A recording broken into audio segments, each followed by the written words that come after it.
Yeah, so Africa Hackon started about 13 years ago, and basically, actually, the vision was I wanted to go to Black Hat and DEF CON conference, and I didn't have the funds to do it. And then I realized that there's so many Africans or people in the continent who have ideas to share what they have at their a skill set, but they have no platform to be able to share it.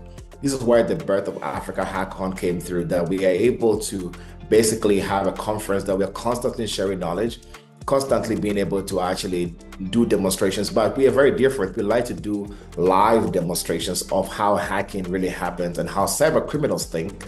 And with that, we have been running that for a few years now, and currently now we're running an academy. So if you go to academy.africahackon.com, we've started with the second cohort just to teach people exactly what can be done in the cybersecurity space.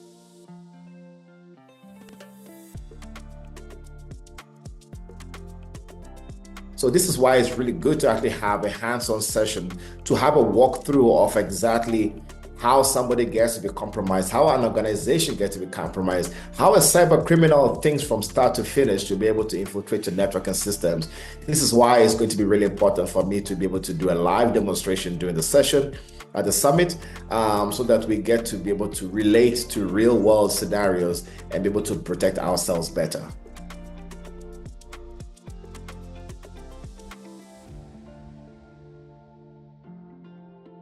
Some of the common mistakes organizations make is the fact that they get to only look at tools in being able to actually protect themselves. But we have tools, we have processes, we have technology that are supposed to help, and the people part of things.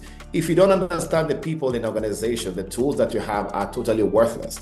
The processes that if you're not defined to be able to know the level of maturity you have, you will not be able to actually protect your organization, or even when an incident happens. We are very reactive to cyber incidents, but we have to move to the place where we are proactive. So this proactivity is the reason why we need to understand that tools alone is not going to be helping. We need to be able to merge everything together to be able to actually be resilient and not just secure at all times in organizations. So beat an incident, you have to prepare for the unexpected. And to be prepared, you need to make sure you understand your environment and not just buying any tools to be able to protect yourself.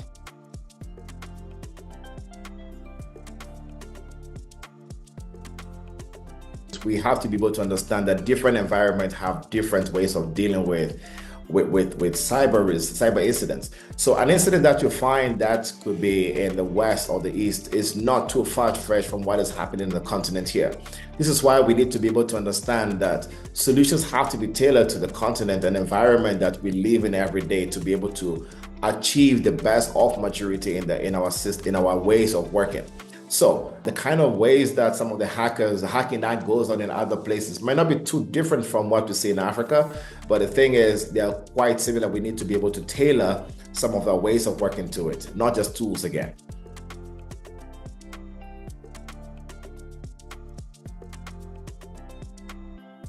I'm really excited about the demonstration part of things where I'll be hosting, because I'm going to show people exactly things they've never seen before.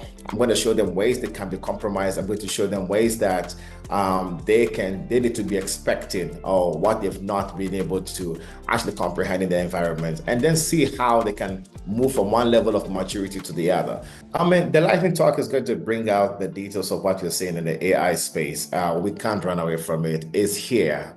People are sharing data to train learning large language models to be able to get the best out of it. I mean, I started seeing AI happening way back in the time, but almost 2016, 2017, when I was doing a lot of automation for incident response, right? So basically I was automating things that were happening, which would take 4 hours to do, to be happening in less than 12 seconds. But now, and it's all automated detection and be able to respond to it. So I'm pretty excited about both sessions actually, and I'm looking forward to that.